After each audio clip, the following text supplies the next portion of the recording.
Central MLA bonda ఉమామహేశ్వరరావుపై ఎవరైనా అవాకులు చవాకులు పేలితే సహించేది లేదని 1వ డివిజన్ టీడీపీ నాయకులు హెచ్చరించారు.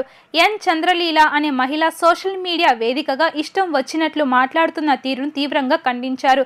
చంద్రలీల రింగ్ రోడ్ ఆర్ఓబి నిర్మాణ సమయం 2013లో అధికారులు ఇల్లు తొలగిస్తే ఆమెకు ఇంట్లో అద్దెకు ఉంటున్న మరో కుటుంబానికి సైతం పునరావాసంగా జక్కంపూడి కాలనీలో జేఎన్ఎన్యుఆర్ఎం ఇళ్లను 73వ బ్లాక్లో కేటాయించడం జరిగింది అన్నారు. డివిజన్లోని ఉలవచారు కంపెనీ సెంటర్లో గల పార్టీ కార్యాలయం వద్ద నిర్వహించిన విలేకరుల సమావేశంలో పార్టీ డివిజన్ అధ్యక్షుడు కొమ్మినేని సురేష్, తెలుగు మహిళా జిల్లా కార్యదర్శి సత్య మాట్లాడుతూ తొలగించిన ఇంటి ప్రాంతంలో స్థలాన్ని ప్రభుత్వం అధికారులు స్వాధీనం చేసుకోవడం జరిగిందన్నారు. అయితే 2019లో వైఎస్ఆర్సీపీ ప్రభుత్వం అధికారంలోకి రాగానే ఆర్ఓబి నిర్మాణ నిమిత్తం తొలగించిన ఇంటి స్థలంలో అక్రమంగా నిర్మాణంను చంద్రలీల చేపట్టిందన్నారు. చంద్రలీల కుమారుడు అమృత్ నగరపాలక సంస్థలో అవుట్సోర్సింగ్ ఉద్యోగం చేస్తూ ఉంటాడు. పలువురు వైఎస్ఆర్సీపీ నాయకుల అండతో ప్రభుత్వం స్వాధీనం చేసుకున్న స్థలంలో ఇల్లు ఉన్నట్టుగా 2023 మార్చిలో ఇంటి పన్ను కట్టినట్లుగా తప్పుడు పత్రాలు సృష్టించారన్నారు. 2014 నుంచి 2022 వరకు ఇంటి పన్నులు ఎందుకు చెల్లించలేదో చెప్పాలన్నారు. ఆ స్థలంలో 40 గజాలను బొలుసు చెన్నమ్మ అనే మహిళకు ఒక పోర్షన్ను, మరొకరికి మరొక పోర్షన్ చొప్పున విక్రయం చేసినట్లు తెలిపారు. మా డివిజన్లో నిన్న వీడియో వచ్చిందండి. ఏదో ఫ్లైఓవర్ కింద ఇళ్ల గురించి వచ్చింది. అది మేము చూసాము. అయితే దాంట్లో మా ఎమ్మెల్యే బోండా ఉమా గారి గురించి అనవసరమైన మాటలు, అనవసరమైన ఇళ్ళు ఉన్నాయండి. మా డివిజన్లో ఆవిడ చెప్పిన ప్రకారం వైసీపీ వాళ్ళ మీద కక్ష కడుతున్నారు, అది చేస్తున్నారు, ఇది చేస్తున్నారు అని చెప్పిందండి.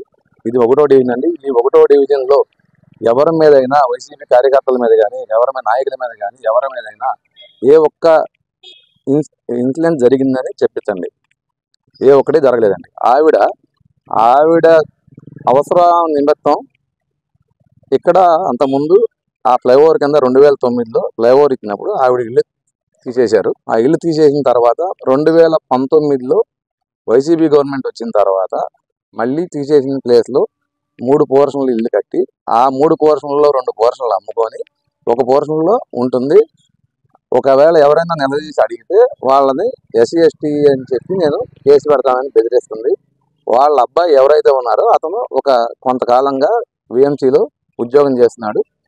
అతను కొన్ని మెలుగులు తెలియటం వల్ల దానికి ఇంటి పన్ను అన్నీ తెప్పించుకున్నారు.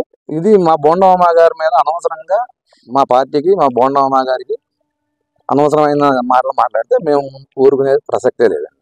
మా అమ్మగారి గురించి వేరేగా మాట్లాడినా, మా పార్టీ గురించి వేరేగా మాట్లాడినా మేము సహించేది లేదు. అనవసరమైన వాటికి ముందుకొచ్చి వైసీపీ నాయకత్వంలో పనిచేస్తున్న చంద్రలీల అనే మహిళ మా బోండా ఉమా గారి గురించి అనవసరంగా వీధిపాలు చేస్తూ ఉన్నారు.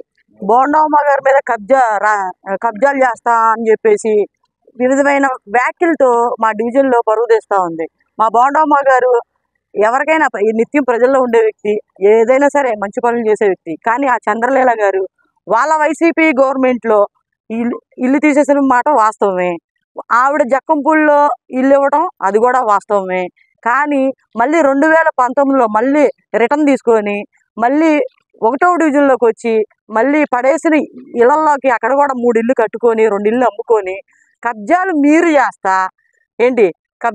చేస్తా ఈ ఏరియా కార్పొరేటర్ వద్దంటి సునీత కానివ్వండి, వద్దంటి సురేష్ గారు కానివ్వండి, వీళ్ళ సహకారంతో అలానే వాళ్ళ అబ్బాయి ఉద్యోగం చేస్తూ ఉన్నాడు, మున్సిపల్ జాబు. అది కూడా ఇంటి పన్నులు తెప్పించుకోవడం అక్రమంగా. ఆ పనులన్నీ మీరు చేస్తా, దౌర్జన్య పనులన్నీ మీరు చేస్తా, కబ్జాలు మీరు చేస్తా ఈ సెంట్రల్ నియోజకవర్గ శాసనసభ్యుల మీద అనడం మేము పూర్తిగా ఖండిస్తూ ఉన్నాం. మా 1వ డివిజన్ నుంచి, మా నాయకుల నుంచి పూర్తిగా ఖండిస్తూ ఉన్నామండి. ఈసారి ఇలాంటివి వస్తే మాత్రం మేము అసలు తగ్గేదే లేదు.